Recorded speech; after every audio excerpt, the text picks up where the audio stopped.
2016க்கான சிறந்த பின்னணி பாடகர் விருது ஒரு குப்பை கதை படத்திற்காக தமிழக அரசு வழங்கியிருக்கிறாங்க. ஒவ்வொரு முறையும் நான் அது முருகர் கோயில் எந்த கோயில் போனாலும் சரி, நம்ம சிவன் கோயில் எங்கே போனாலும் சரி, ஒரு வேண்டுதல் வச்சுருப்பேன். அதே மாதிரி இந்த கார்த்திகை தீபத்தப்போ நான் கிரிவலம் போகும்பொழுது, இந்த ஆண்டு தொடங்கும் பொழுது, அதாவது பிறக்கிற இந்த 2026ல் ஏதாவது ஒரு சிறந்த படத்தில், ஒரு பெரிய படத்தில் பாடல் பாடணும். அதே மாதிரி ஒரு விருதும் ஏதாவது கிடச்சா நல்லாயிருக்கும் அப்படின்னு சொல்லிட்டு நான் கிரிவல பாதையில் வேண்டுதல் வச்சுட்டு அண்ணாமலையாரை பார்த்துட்டு நான் ரூம் போன உடனே காலையில் அதே மாதிரி எனக்கு ஃபோன் வருது ஜிவி சாருக்கு ஆஃபீஸிலேருந்து. நான் எடுத்தோடனே நினச்சேன் ஒரு வேளை பராசக்தியில் தான் அந்த வாய்ப்பு வருதோ அப்படின்னு.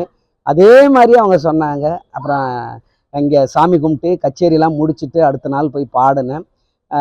ஒரு பாட்டு இல்லாமல் அந்த இன்னொரு பாட்டும் படத்திலேயே ஒரு பாடல் கொடுத்துருப்பாங்க, எங்கள் அண்ணன் அப்படின்னு சொல்லிட்டு ஒரு பாடல். அதே மாதிரி நமக்கான காலம் ஜஞ்சர ஜஞ்சர அது பாடுறதுக்கு ஒரு வாய்ப்பு கொடுத்தாங்க.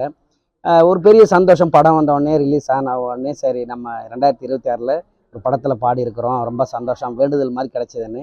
விருதும் அதே மாதிரி நான் நினச்சே பார்க்கல.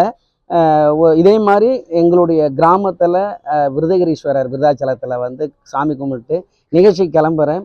திடீர்னு பார்த்தாக்க பத்திரிகை துறை மூலமாக அந்த லிஸ்ட்டு பார்த்துக்கிட்டு இருந்தேன் பொதுவாக வலைதளங்களில்.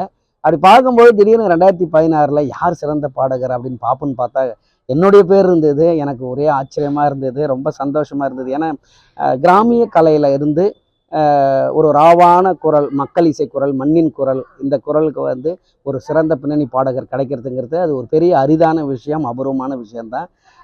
அந்த மாதிரி ஒரு விஷயத்தில் நம்ம பாடல் கிடைச்சதுக்கு ரொம்ப சந்தோஷம் அப்படின்னு சொல்லிட்டு இறைவனை வணங்கி அப்படியே ரொம்ப மகிழ்ச்சி அடைஞ்சேன், சந்தோஷம் அடைஞ்சேன். இது ஒரு குப்பை கதை அப்படின்ற ஒரு படம். அந்த குப்பை கதை எப்படின்னாக்க படம் கதையா குப்பை கதை அப்படிம்பாங்களே, அந்த மாதிரி இல்லை. இது துப்புரவு பணியாளர்களுடைய வாழ்க்கை வரலாறு, அதுதான் கதையே. அதில் நம்மளுடைய டான்ஸ் மாஸ்டர் தினேஷ் மாஸ்டர் அவர்கள் நடிச்சிருப்பாங்க கதாநாயகனா. முதல் படம் அவருக்கு அதுதான்.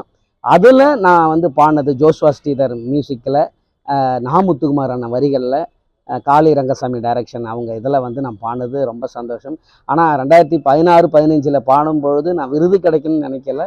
பாடியாச்சு, படம் வந்தது, பாட்டு வந்தது, அவ்வளோதான்.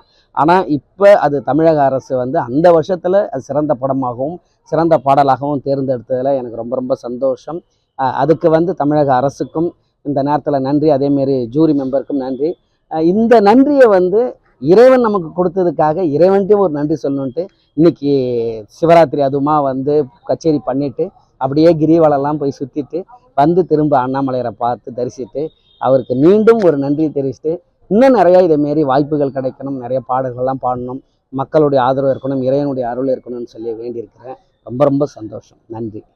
ஆனால் இந்த சிவராத்திரி இதில் கோயிலுக்கு வந்திருக்கீங்க, அதனுடைய வைப் எப்படி இருக்குது? கிரிவலம் போயிட்டு வந்தீங்க நேற்று, அது கூட்டத்தில் நீங்கள் போகும்போது அதனுடைய வைப் எப்படி இருக்குது? எப்பயுமே அண்ணாமலையரை நினைச்சாலே முக்தி கிடைக்கும், நல்லது நடக்கும் அப்படின்னு சொல்லுவாங்க. அது உண்மையிலேயே அது எல்லா நேரத்துலையும் எல்லா காலகட்டத்திலையும் அது எனக்கு நடந்துக்கிட்டு தான் இருக்குது. ஏன்னா ஒவ்வொரு முறையும் கார்த்திகை தீபத்தில் எதர்ச்சியாகவே நான் பாடுறதுக்கு ஒரு வாய்ப்பு கிடச்சிது இங்கே வந்த நேரத்தில் தான். அப்படி அந்த ஆண்டுலேருந்து இந்த ஆண்டு இப்போ இந்த 26 வரைக்குமே நான் தொடர்ந்து பாடிட்டு இருக்கேன் கார்த்திகை தீபத்தில்.